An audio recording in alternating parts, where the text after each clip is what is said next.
Hey guys, Jason Spangler, the SanteeSwapper, out on the road today doing something that I really don't ever hardly do, but maybe it makes sense. I'm driving to meet someone to pick up a Boy Scout collection. I live in Charlotte, North Carolina, and maybe depending on where you are and where you're going, it could be a crossroads. People cross through here more often probably through the airport, but this guy's actually headed to a college graduation coming from the Northeast. And so he proposed that we meet along the interstate in order to hand off his collection that he wants to sell. And the timing worked out for me, and so I'm on the way there. I'm actually going to try to kill two birds with one stone. I need to get something from IKEA in Charlotte, and so I'm going to hit the IKEA store real fast and get this item and then meet him at a restaurant nearby in order to buy the collection. So I'll try to document this in this quick video just for fun.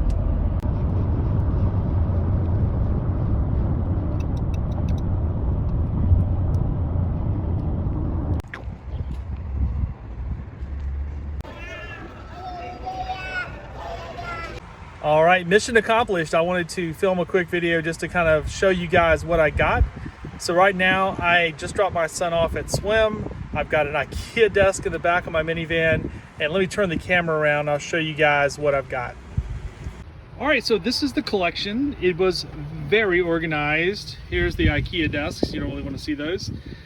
This guy, this was stuff that belonged to his dad, some of his stuff, and then maybe even a couple of his sons who were involved in the program and got their eagle, I believe. Now, he had everything photographed. This doesn't happen very often, but sometimes I get people that are really pretty organized, and so everything you see has a number on it. Like this is item number 100. He sent me a handwritten list of everything, and the pictures that he sent match up to what was in here, and so we can kind of see. Got some old books here. This is a classic old Boy Scout fiction novel, Boy Scout stories.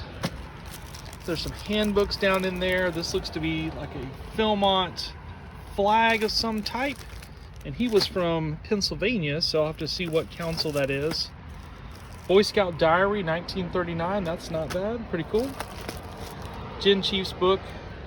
I typically don't really go after lots of books in collections, but since I was meeting him in person, that really wasn't anything I was too worried about.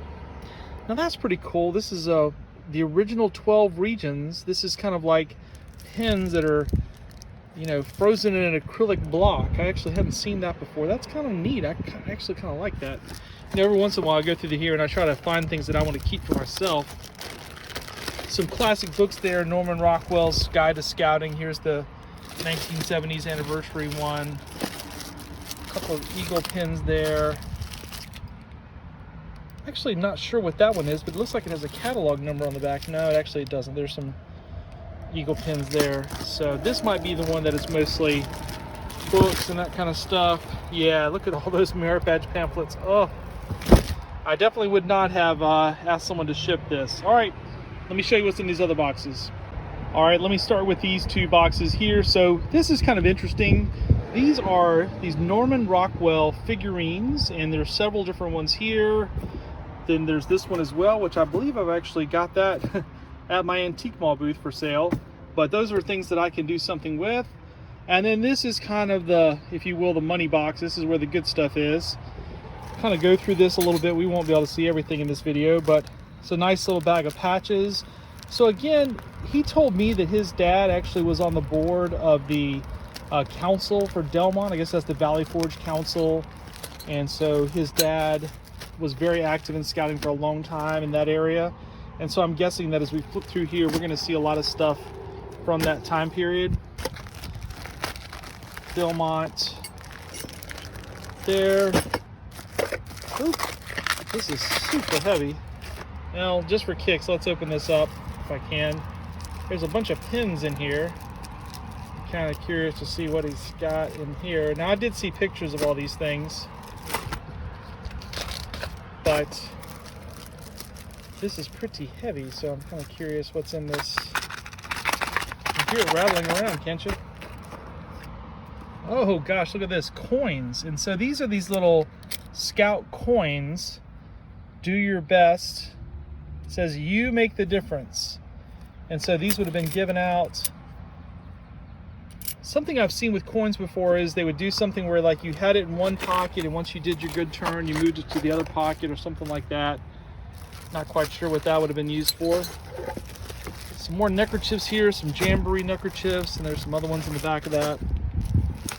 1969 Jamboree. Some old shirts. There's an old hat, Scouts Canada. He told me that his dad helped start an exchange program called Scope that involves scouts from their council going up to a camporee in Canada, and then likewise the scouts from Canada would come down to Pennsylvania. So that sounded like a pretty cool tradition. There's a Delmont belt buckle and some nice old Valley Forge items, t-shirt, some old patches. Now these would have been from his dad's time. There's some felt lion patch that's a patrol patch, and then I look like by the color there, some of those rank patches would probably be from his dad's era. Here's some stuff from a Jamboree. More patches down in here. 1965. I'll have to get into these bags and see what's there.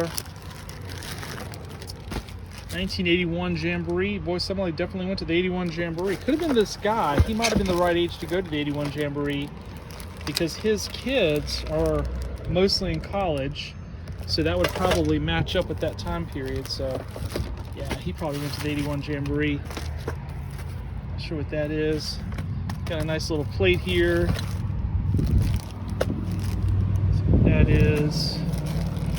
Like more of those coins. Yeah, Jamboree coins. Huh. Check that out. A bunch of coins there. More patches. More stuff from Valley Forge. He had this packed really well, so I can already see I'm not going to be able to repack it as well as he had it. Maine High Adventure Base. Brownsea. This was Brownsea was a Scoutmaster training course that they had. Yeah, this was something. Let me get into this. There's actually one thing I thought I might put in my office. Let's see if I can get down and dig to it.